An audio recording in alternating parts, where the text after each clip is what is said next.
pilih istri atau batu akik? Nah, istri dong. Masa mau tidur sama batu akik? Biarlah semua runtuh ini kalau di Golkar tinggal satu, itu biarlah saya. Oh, itu dia. Ya, kalau takut di lambung ombak jangan berumah di tepi pantai kan. Kalau hutang emas itu dapat kita bayar. Tapi kalau hutang budi pasti kita bawa sampai mati. Oke, Ramasita Batu Sukses Akik. selalu ya. Anu ya. Sukses, Bang Barus Ruang juga ya. 1007. 1007.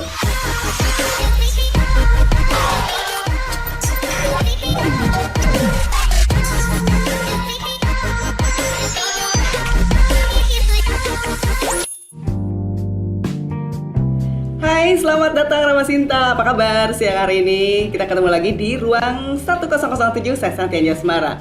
Aduh, saya senang sekali nih untuk hari ini karena tamunya spesial. Setiap tamu di ruang 1007 semuanya spesial. Kalau yang nggak spesial nggak usah datang sini ya.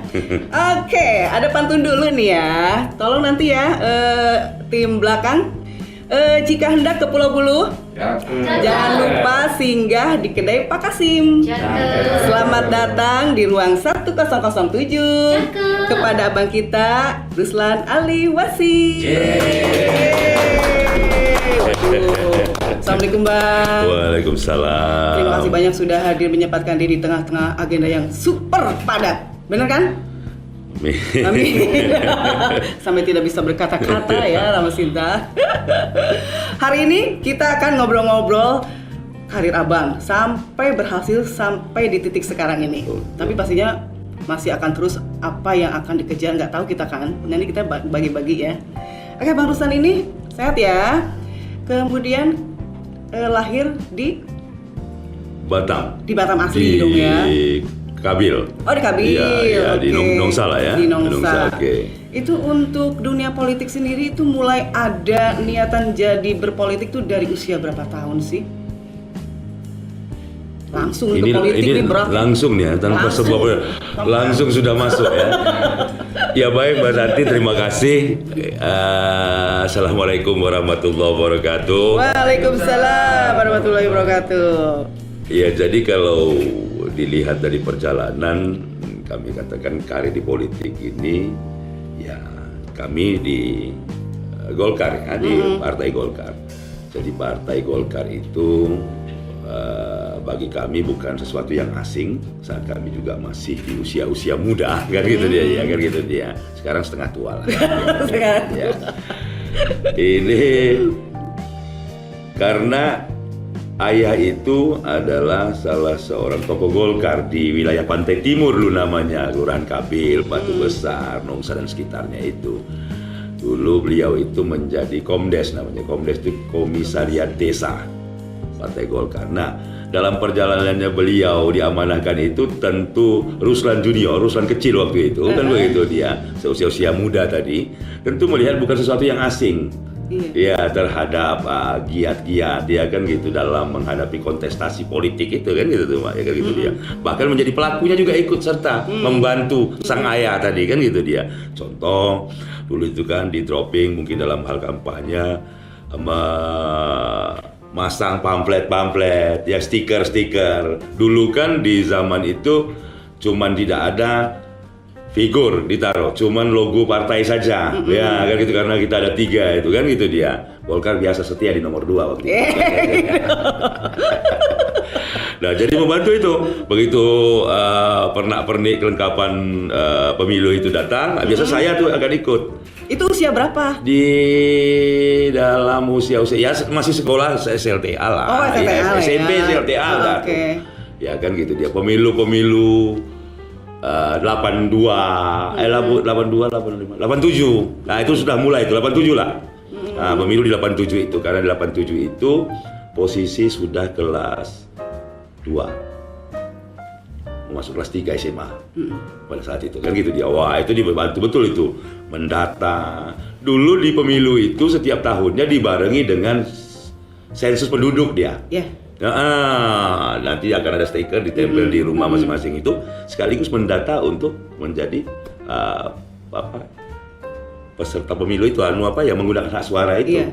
Nah, saya nanti membagikan turun, nanti kan ada kaos dan sebagainya turun. Jadi melihat dalam proses ini Jadi saya bilang tadi begitu tertarik juga dan diberikan kesempatan seiring perjalanan usia tadi itu. Waktu itu Batam posisinya masih kecamatan kita yang masih menginduk ke Kabupaten Kepulauan Riau. Ya, belum kita masih kota madya administratif, gitu. Berarti statusnya makanya masih ada desa, ada desa. Nah, setelah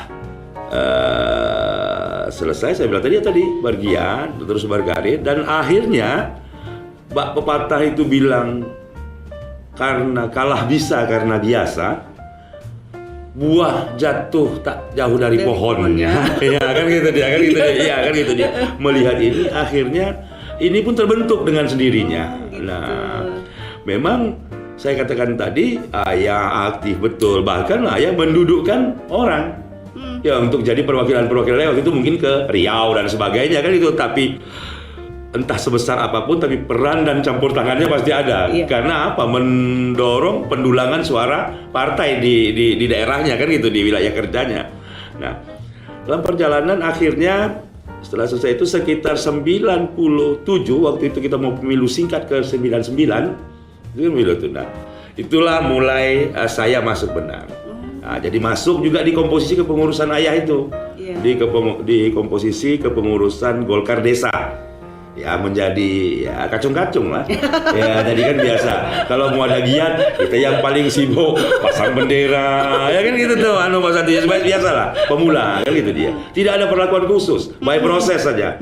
Nah akhirnya bergiat terus beberapa kegiatan-kegiatan partai di tingkatannya masing-masing itu, ya kita ikuti. Nah, sampai terbentuk akhirnya alhamdulillah begitu selesai periodisasi itu masuk berubah status Batam menjadi kota definitif, maka tidak ada desa, lahirlah kelurahan. Ya kan gitu, lahir kelurahan. Saya dalam perjalanannya mengikuti ini semua by proses juga, akhirnya diberikan juga amanah sampailah pegang ketua Golkar kelurahan. Oh, di tahun itu tuh, Mbak ya, di tahun-tahun muda itulah. Ya saya bilang tadi 2000-2000-an awal. Nah, kan itu dia proses. Terus berjalan ikuti segala macamnya dalam dinamika yang berkembang itu akhirnya mungkin pimpinan lah yang menilai kan begitu dia saya bilang, kan gitu dia. Akhirnya dipromosikan menjadi ketua pemuda di tingkat kecamatan, Nongsa. Oh, naik. Waktu itu kan tinggal 8 kecamatan, loh. Nah dalam proses berjalannya juga tadi terus berkegiatan khususnya di partai itu dalam perjalanannya di 2004 adalah suksesi kepemimpinan Partai Golkar di tingkat kecamatan Nongsa. Setelah jadi ketua pemuda tadi akhirnya saya dipromosikan juga untuk ikut, ya kan gitu, suksesi di kepemimpinan. Alhamdulillah masyarakat, kawan-kawan khususnya di Golkar tingkatan Nongsa itu mengamanakan. Saya akhirnya jadi Pak Camat Golkar di Nongsa lah. Ya kan gitu, karena dulu Komcan namanya, sekarang PK, pimpinan kecamatan, Partai Golkar di tingkat kecamatan. Proses 5 tahun setelah menjadi pimpinan kecamatan, akhirnya promosi lagi. Ya kan gitu dia. Di periodisasi Pak Haji Muhammad Amin almarhum, ketua Golkar Batam. Setelah itu masuk periodisasi Pak Haji Zainal Abidin. Ya, saya menjadi pengurus harian di DPD Golkar Batam.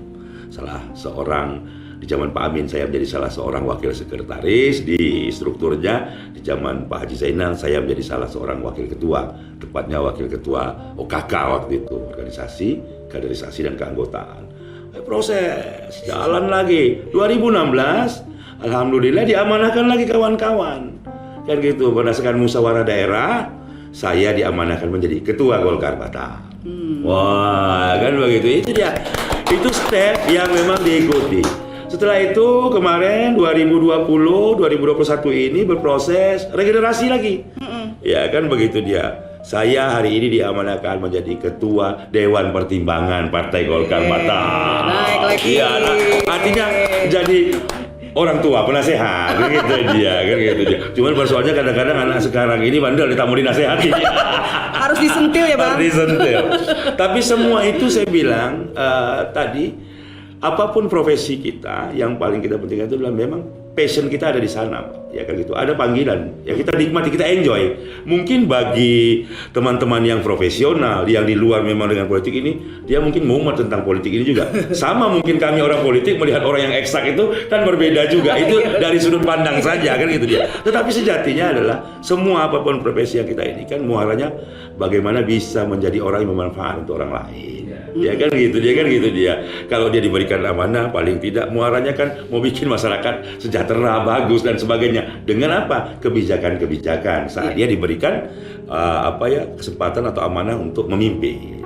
Kan begitu dia. Nah, kira-kira kalau dalam perjalanan politik seperti itu. Jadi saya ingin tegaskan sekali lagi bahwasanya di Golkar itu saya ini bukan kader karbit, Mbak. Saya ini memang kader yang memang dimulai dari bawah dan itu berproses. Jadi di Golkar sama, orang berkarir di swasta, di birokrasi sama. Karena dari Golkar itu banyak jadi pemimpin di negeri ini, kan gitu dia. Kita mengikuti jenjang-jenjang pendidikan internal, ya kan gitu, pelatihan-pelatihan internal untuk apa? Promosi, mengisi jabatan-jabatan tertentu di Golkar itu. Seperti contoh, pelatihan dasar keawatan di muka itu kalau di Golkar di zaman kita itu ada namanya karakter des. Nah, karakter des itu adalah singkatan dari kader teritorial penggerak desa. Itulah kawah cindra muka sebelum dia nanti mengikuti atau menapak karirnya ke depan. Ini sebagai basicnya nih. Harus ikut itu. Di sana lah didoktrin tentang kebangsaan, tentang karya kekaryaan dan sebagainya tentang Golkar itu. Kalau itu sudah dilalui, maka akan melahirkan seorang kader yang militan. Ya, guyon-guyon anekdotnya lah. Biarlah bumi ini runtuh kalau dihukum, itu keadilan kan harus tegakkan. Nah, kalau kita yang tadi dicetak dengan karakter des itu, biarlah semua runtuh ini, kalau di Golkar tinggal satu, itu biarlah saya. Itu dia. Seperti itu gitu loh. Itu yang ditanam kepada seluruh kader. Dan penjenjangan proses kita itu jelas. Tadi Golkar jelas sekali, semua stepnya sudah ada. Ya kan begitu dia. Nah, hari ini kita lihat, saya jujur karena menjadi kebanggaan saya, besar darah saya di sana. Golkar survive hari ini karena dua hal saja. Satu, Golkar sudah lewat masa kefiguran. Nah, ada lagi figur-figur di Golkar. Bak perahu ini siapapun nakodanya sudah siap layar, sudah siap berlayar menuju pelabuhan impian, kan gitu dia, atau Pulau Harapan itu. Nggak ada. Ibarat struktur di kelurahan, ada lurah, ada camat, kan gitu dia. Orangnya boleh berganti, tapi posisi lurah boleh dicamat tetap ada kan? Nah, itu dia, seperti itulah dia. Yang kedua, kebanggaan saya adalah di Golkar ini dinamika, friksi-friksi, perbedaan pandangan pendapat itu hal yang wajar, itulah dinamika dalam sebuah demokrasi di tubuh Golkar itu sendiri. Tetapi pada kondisi ini untuk kepentingan di internal, untuk kepentingan partai, ini ego-ego sektoral, ya friksi-friksi tadi ini harus sudah dikesampingkan, bersatu dulu. Nah, makanya di Golkar yang keduanya adalah alhamdulillah, mudah-mudahan ini terus terjaga kepada generasi-generasi berikutnya, mampu mengolah sebuah persoalan menjadi nilai tambah. Itu dia. Jadi menurut saya kombinasi kefiguran yang sudah dilewati mampu mengolah, recycle menjadi add value. Kan begitu, jadi sesuatu yang punya nilai tambah. Nah, inilah kekuatan Golkar yang harus terus dijaga dan dipertahankan ke depan. Panjang lebar Mas Indah. Jadi itu kira-kira secara umum gambarannya. Jadi sekali lagi, kita kader yang memang diproses dari bawah, bukan kader karbit. Bukan kaleng-kaleng ya Bang? Oh iya, ini Golkar nih bukan kaleng-kaleng nih nanti. Ya Nadia, terima kasih. Ya dari mulai kecil mulus-mulus aja sampai sekarang itu emang nggak ada kendala apapun atau pasti ada dong? Ada, ya dalam proses saya bilang tadi kan begitu, Mbak, kata-kata bijak bilang kan gagal coba lagi, jatuh bangun lagi. Persoalannya ini kan bukan persoalan kamu jatuh, mampu nggak bangkit lagi. Bang, kalau soal menyikut gitu ada nggak? Saya rasa dalam sebuah proses ini hal yang biasa lah. Itu malah menurut saya menjadi pemicu dan membuat kita menjadi lebih dewasa. Apakah pernah mengalaminya? Hal yang biasa. Saya bilang, itu kita juga jumpa hal yang begitu biasa kan gitu dia. Tetapi saya bilang tadi, karena ini memang lahir dari sebuah rahim militansi itu, hal-hal yang itu sudah biasa. Mbak, bijak kan bilang begini, ya kalau takut di lambung ombak jangan berumah di tepi pantai kan.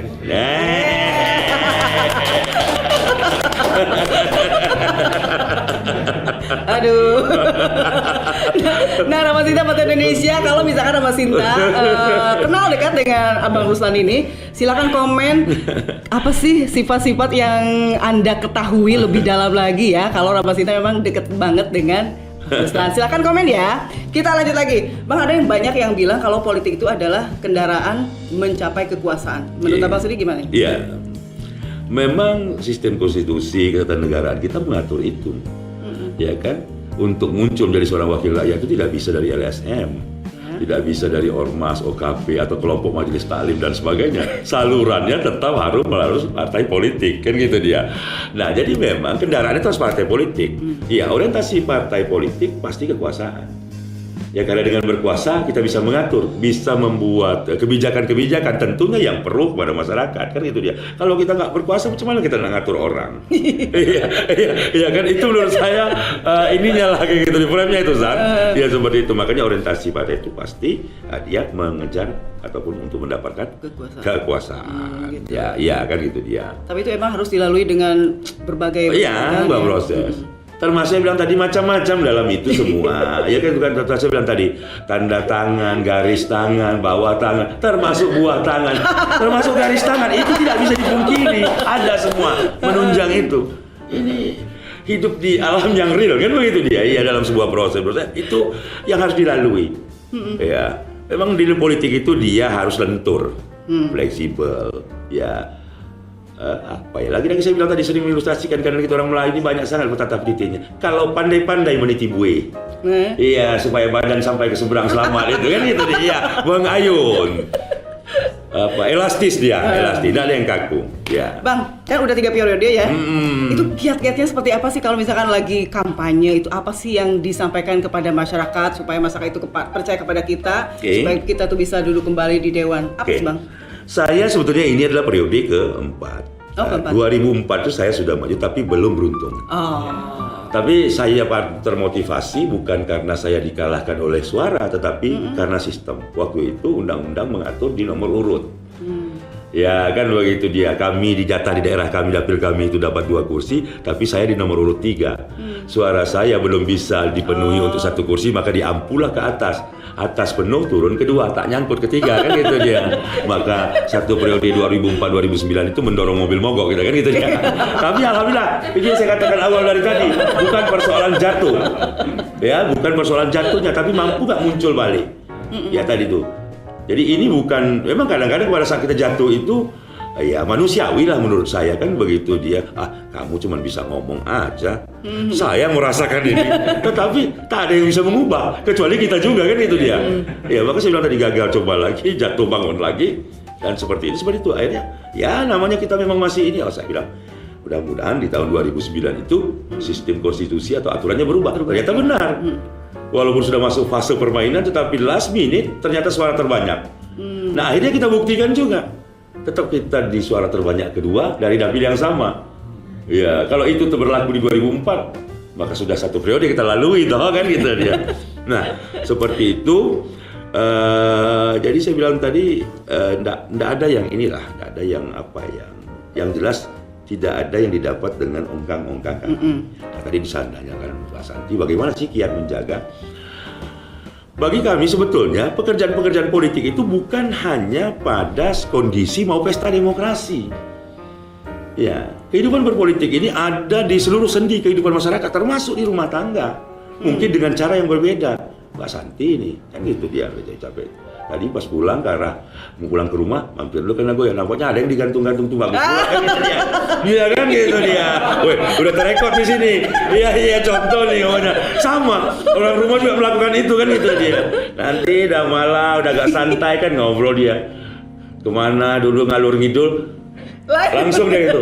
Tadi dia di sana tuh. Bisa tambah-tambah. Kadang-kadang kaki dipijit-pijit, tak serta-merta dia kalau kopi datang, air hangat untuk rendam kaki sudah ada di bawah. Inilah bentuk politik meluluhkan hati sang ini, kan ternyata ujungnya kan ada itu. Itu modus ya Bang? Modus. Kayaknya curhat. Iya. Anak gitu juga kan itu dia. Kalau dia mau nyentak kuota tamannya habis, bilang, belikan ini dulu lah, tolong ke sini dulu lah. Tanpa disuruh 2 kali. Iya. Mbak pesan, set langsung dia lakukan. Ujungnya kuota habis Pak. Jadi berbelit-belit kulit dulu. Iya, gitu ya. di Hayun cerita itu. Nggak manis juga kalau tembak langsung kan gitu dia. Harus ada apa? Iya, kata-kata pembuka, pemanis kata. Seperti itu. Pengalaman-pengalaman pribadi. Curhat dong. Nah Bang, selama duduk di Dewan nih, ada nggak sih pengalaman yang memang benar-benar tidak bisa dilupakan? Baik itu yang sedih, yang Ya. terserah deh apa deh Bang. Ya kalau bagi saya selama masuk periode ketiga ini ada beberapa hal lah yang menurut kami kan itu. Cuman di kita ini kan begini, dengan apa yang diberikan itu bagaimana kiat menjaga tadi saya bilang tadi tidak ada. Makanya pekerjaan politik itu bukan pada kondisi saya bilang mau pesta demokrasi itu saja. Tapi pekerjaan politik sejatinya ada seluruh dalam setiap geliat ya kehidupan. Nah salah satu contoh di pemerintah itu ada namanya setiap tahun sebuah proses perencanaan program pembangunan. Apa itu melalui Musrenbang, mungkin sering dengar lah itu. Iya, Musyawarah perencanaan itu. Itu kan berada dimulai dari tingkat kelurahan toh. Dari tingkat kelurahan itu aspirasinya dari mana? Dari RT dan RW yang ada di wilayah kelurahan tersebut. Nanti dimusyawarahkan dari tingkatan itu. Nah, sebenarnya struktur kepengurusan kayak kami ini, kita di partai di Golkar, kan ada di tingkat kelurahan tadi. Nah, Golkar itu dia harus berada di terdepan di tengah-tengah masyarakat. Artinya aspirasi masyarakat yang berkembang di tingkat RT itu yang diserap juga nanti dikawal di proses perencanaan pembangunan di tingkatannya itu. Itu cara kerjanya itu. Setelah itu dapat semua, ini nanti juga dia akan serahkan lagi habis musrenbang kelurahan, ada musrenbang kecamatan. Nah, dari kelurahannya serahkan ke kecamatan. Selesai kecamatan, naik musrenbang tingkat kota, diserahkan dari musrenbang kecamatan ini ke kota. Itu sebenarnya kerja organisasi yang memang harus dilakukan di tengah masyarakat. Itu salah satu contoh dan banyak hal-hal lain di tengah masyarakat. Nah, untuk menjaga menurut saya pertama tentu menampung, menyerap, dan yang paling pasti merealisasikan apa yang menjadi aspirasi masyarakat. Tentu sesuai dengan tupoksi dan kemampuan yang kita miliki. Nah, biasanya kan di Musrenbang itu tadi usul masyarakat belum tentu juga dalam 1 tahun itu tercover dan sebagainya. Nah, dengan kita diamanahkan diberikan amanah dan rumah kita di Golkar ini wajib kita memberikan umpan balik lah ya dari aspirasi itu untuk diwujudkan dalam sebuah program yang mungkin kita bisa akan tarik di titik itu masuk di dalam program pokok-pokok pikiran kita, ya kan begitu. Nah, contoh mungkin kebutuhan akan infrastruktur, kebutuhan akan sarana pendidikan, sarana kesehatan dan sebagainya yang menjadi kebutuhan dasar di tingkatan masyarakat yang paling bawah. Nah, terus yang paling penting terus menjaga silaturahmi. Ya. Dengan siapapun. Dengan pihak-pihak terutama dengan masyarakat di wilayah kita untuk kiat-kiat menjaga itu. Dan tidak hadir pada hanya ketika butuh suara. Betul. Nah, itu yang paling penting ya, itu yang paling penting. Dan terus saja sebagaimana karena kita bagian dari masyarakat itu. Ya, jadi ini ada hubungan simbiosis mutualisme lah. Ya kan begitu. Nah, seni di masyarakat ada yang begono, ada yang begini, ada yang pragmatis dan sebagainya. Itulah seni kita. Dan bagi politisi itu mampu menaklukkan itu sesuatu prestasi gitu. Ya kan gitu dia. Dengan beragam-beragam keinginan, beragam-beragam cara. Ini kan tapi kita mampu mengeliminirnya. Dan saya secara pribadi salah satu kepuasan yang tidak bisa dinilai dengan materi apapun apabila bisa mewujudkan apa yang menjadi aspirasi masyarakat itu. Iya, itu tidak bisa kita ada kepuasan tersendiri. Nah, untuk itulah sebenarnya kita dipilih. Untuk itulah kita diberikan amanah kan begitu di agama percaya. Itu loh, Pak tadi. Kalau di organisasi, Abang sibuk apa aja? Hari ini alhamdulillah di samping organisasi kalau di partai politik jelas ya kan itu dia, tapi di organisasi olahraga kan itu. Hari ini saya kebetulan diamanahkan juga mendampingi Pak Iskandar Alamsyah menjadi wakil ketua OKK-nya KONI Batam. Wah, jadi macam-macam juga kan itu dia. Yang jelas keberadaan batang tubuh kita, pikiran kita, tenaga kita ini kalau ada ruang bisa dimanfaatkan kita kasih. ya kan itu dia. di KONI. 16 Januari kemarin Kongres PSSI Batam. Waduh. Jadi teman-teman PSSI Batam, Persatuan Sepak Bola Seluruh Indonesia Batam itu mengamanahkan saya untuk menjadi nahodanya. Karena Abang 4 memang tahun ke suka depan. dengan sepak bola juga. Memang kita dari sepak bola juga. Iya. Ketemu dia tuh, bertemu buku dengan ruas dia. Ya, dan berbagai organisasi lainnya. Yang paling penting bagi saya adalah salah satu organisasi yang tak boleh dan jangan sampai saya dikeluarkan adalah menjadi organisasi di pengurus masjid. Oh. Itu kalau bisa bilang Iya. dikasih ruang halus seumur hidup aja lah. Entah jadi marbotnya atau apa yang penting ada di organisasi itu. Dan alhamdulillah di beberapa ini saya memang seperti itulah.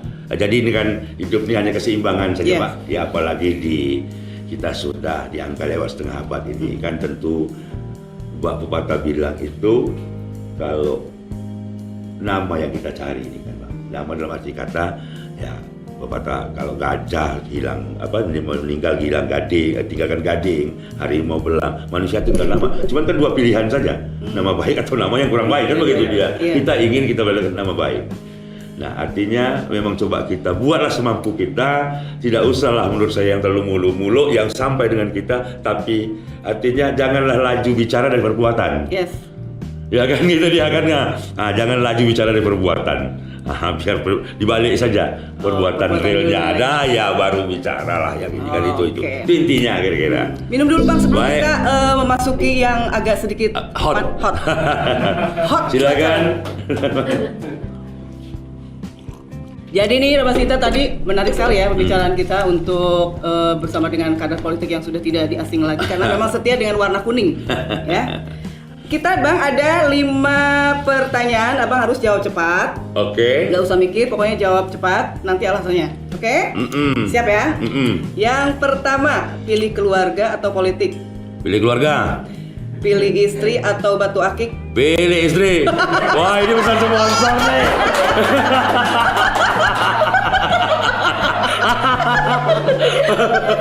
Yang ketiga, kawan pelit atau kawan julid? Kawan pelit. Yang keempat, pilih tetap di Golkar atau pindah partai? So pasti sampai akhir hayat Golkar. Yang terakhir, untuk 2024, pilih wali kota atau ketua DPRD? Insya Allah biar alam yang menseleksi.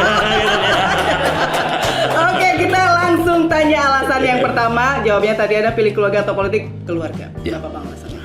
Ya, apapun capaian kita di luar kan tentu sandaran kita yang paling utama tentu keluarga.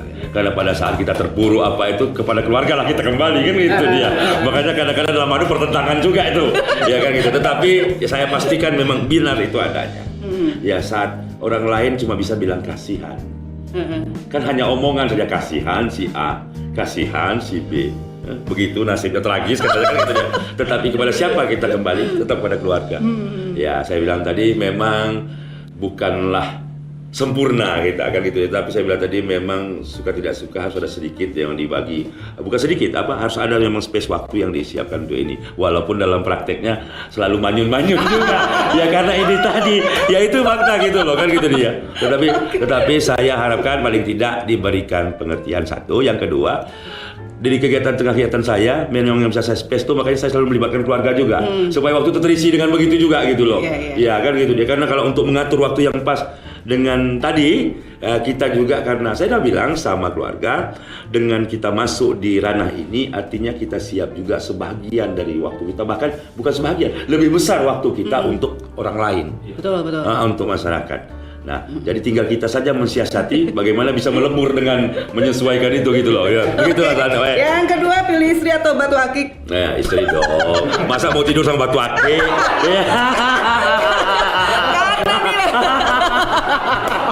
Karena lihat Mas Sinta setelah saya korek-korek ke istrinya, Mbak, apa sih yang paling disuka? Batu akik katanya. Setiap hari kurir datang ke rumah.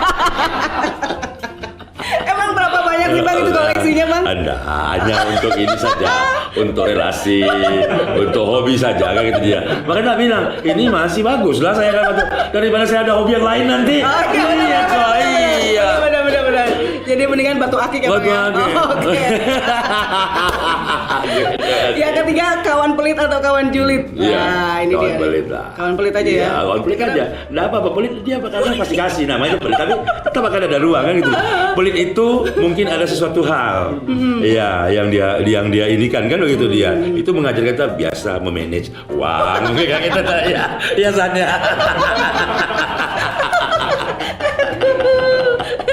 Yang keempat tetap tadi jawabannya Golkar dong ya, tetap sampai kapanpun. Siap. Siap. Iya.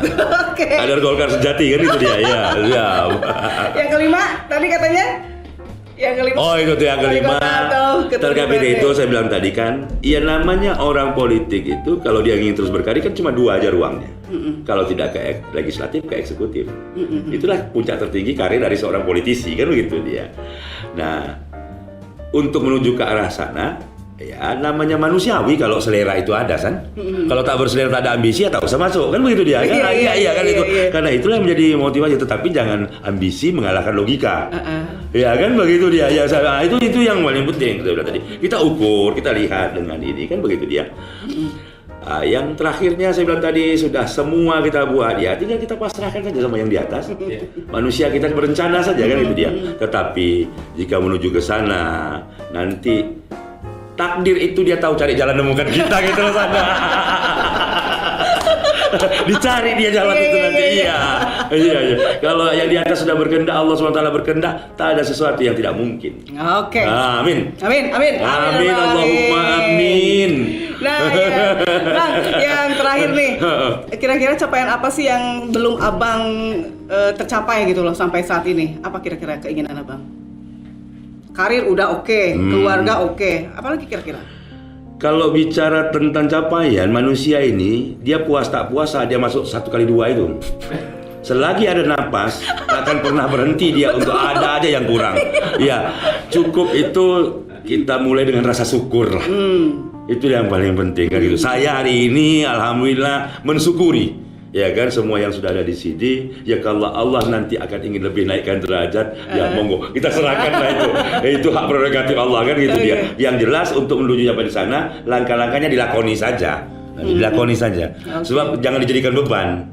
Sebab kalau dijadikan beban, saya melihat pada tatanan di lapangan itu yang banyak mungkin akhirnya bisa tak kuat dia menahan itu, akhirnya berdampak kepada diri. Yes. Ya kan gitu dia karena terlalu saya yakin saya harus dapat ini, tahu-tahu nggak dapat kan begitu dia. Mampu, ya. Ya kalau kecewa hal yang biasa, tapi kan tidak berlarut sampai akhirnya ngerogoti tubuh kan gitu dia, iya kan secara psikis maupun fisik. Ya itu yang saya bilang tadi, nyantai aja lah. Saya santai aja. Siap. Dalam manusia kita menjalani hidup dia, penting banyakkan kawan kan gitu dia, banyakkan kawan. Yang terakhir tentunya saya tadi saya bilang tadi berupaya di usia-usia kita begini mencarakan atau menidakkan terjadi pergeseran hati. Ya politik tuh memang orang bilang oh politik ini kan semua bicara kepentingan. Bang kalau misalkan kalau misalkan ada yang pengen menyunting Abang lebih besar lagi, tetap apa gimana tuh dengan warna kuning atau gimana? Oh saya bilang tadi ini rumah saya. Ini rumah saya, kan begitu dia. Apapun ceritanya saya akan berikan kembali sesuai dengan amanah yang diberikan ke saya, ke rumah saya ini, ke Golkar ini. Ya kan begitu dia, saya bilang. Saya tidak berpikir itu yang lain nantilah. Okay. Saya masih yakin, saya yakinnya ini memang rumah saya khusus di partai politik ya. Nanti keluar ada anak nggak yang akan ini untuk berpolitik? Ya saya mudah-mudahan mereka ada yang mengikuti jejak saya karena melihat karena tidak asing itu kan gitu akhirnya jadi tertarik sendiri gitu loh San. Jadi biarlah dibentuk karena dengan ada giroh mereka ya kan begitu dia.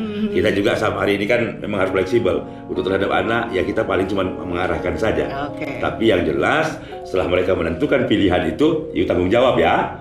Nah, itu saja. Nah, kita cuma ngawasi, memantau saja, memberikan advice saja kan. Oke. Terima kasih banyak. Siap. Kita akan mengorek-korek lagi narasumber yang lainnya. Ada pantun Bang? Pantun pusaka saja ya. Oke. Nanti ini untuk dipakai. Saya di mana-mana itu saja. Saya memang bukan ahli berpantun walaupun orang Melayu kan gitu dia. Jadi pantunnya bunyi begini saja. Pisang emas bawa berlayar. Cakep. masak sebiji di dalam peti. Cakep. Kalau hutang emas itu dapat kita bayar, tapi kalau hutang budi pasti kita bawa sampai mati. Oke, Ramasita Bang Sukses Rudi. selalu ya, anu ya. Sukses, Bang, baru Ruang saja ya. 1007. 1007. Top. Jangan lupa Bang, di like, di share, komen, subscribe. subscribe. Oke, sudah pasti. Sukses selalu Pak Sandi dan seluruh kru di sini. Amin. Oke, terima kasih Ramasita Bang Indonesia. Banyak sekali pelajaran yang kita ambil dari sosok politik yang sudah tidak asing lagi. Saya Santi Anjasmara pamit. Tetap semangat. Wassalamualaikum warahmatullahi wabarakatuh. Assalamualaikum warahmatullahi wabarakatuh.